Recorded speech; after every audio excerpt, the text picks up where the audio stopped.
Bonjour, moi c'est Shalom, Shalom Gotha. Je suis sûr que vous vous demandez qu'est-ce que je fais dans cette plantation, au milieu de tous ces bananiers. Eh bien, je sauve des vies. De quoi me demanderiez-vous? De la mauvaise utilisation des produits phytosanitaires. Est-ce que pour autant on peut dire que je suis un super-héros?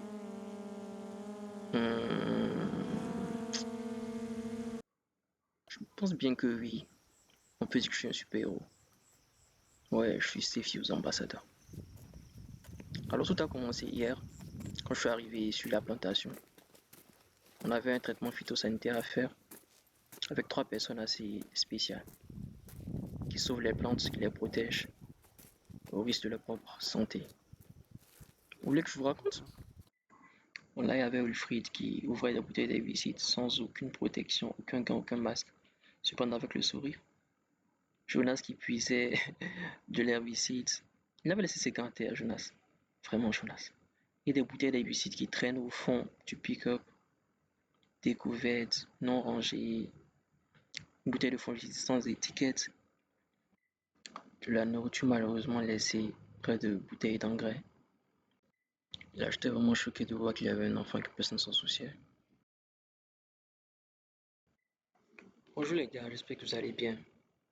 Alors aujourd'hui, j'aimerais bien qu'on puisse parler de bonnes pratiques d'usage de produits phytosanitaires.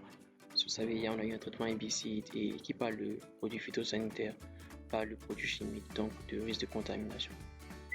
Là, je vous l'explique en décontamination. Là, je vous l'explique en détail. On peut en parler en 5 étapes. La première étape, c'est d'acheter auprès d'un vendeur agréé les bons produits phytosanitaires.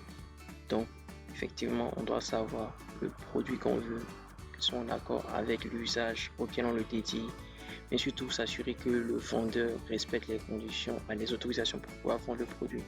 La deuxième étape, c'est de lire attentivement l'étiquette du produit, s'assurer qu'il est authentique. Donc, vérifier que le produit n'est pas toxique et quand bien même il le serait, voir son niveau de toxicité, vérifier son authenticité, c'est vraiment très important.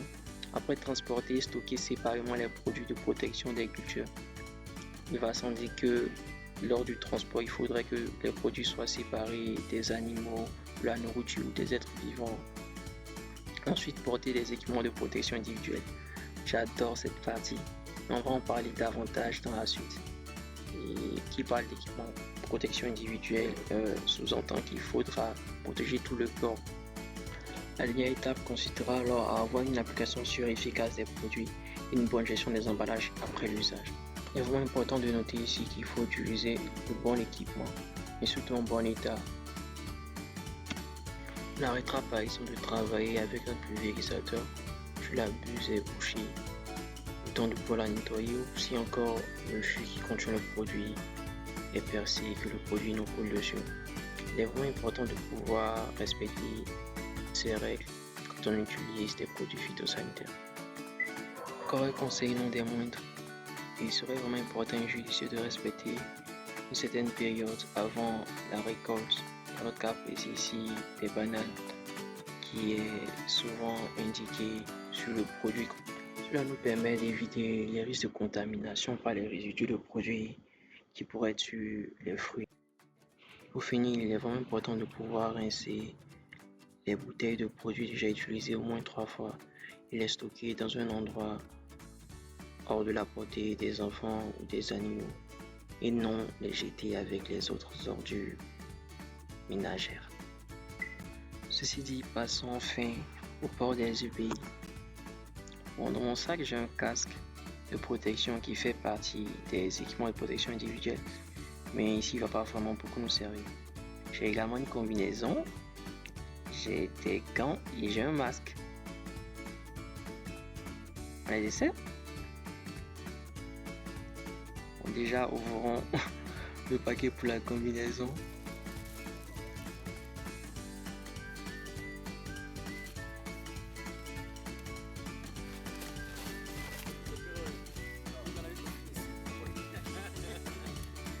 Ça c'est drôle.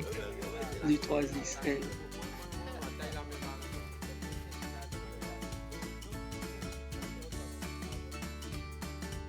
Alors on l'a fait porter à Wilfried. tant qu'il essaie la combinaison. Je crois que Wilfried est assez content de pouvoir porter cette combinaison. Wilfried sourit. Alors pendant ce temps sèche, le paquet, le masque, on va essayer de lui faire porter.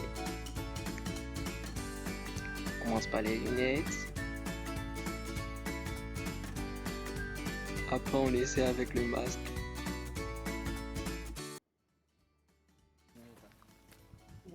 Ok, la capuche,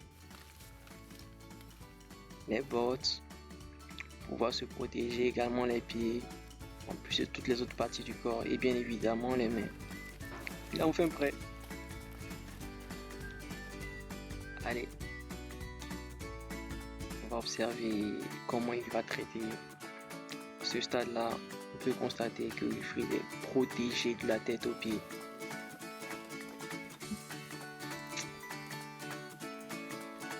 Je sais pas pour vous, mais moi je suis super content de pouvoir le voir en train de faire ce traitement comme ça.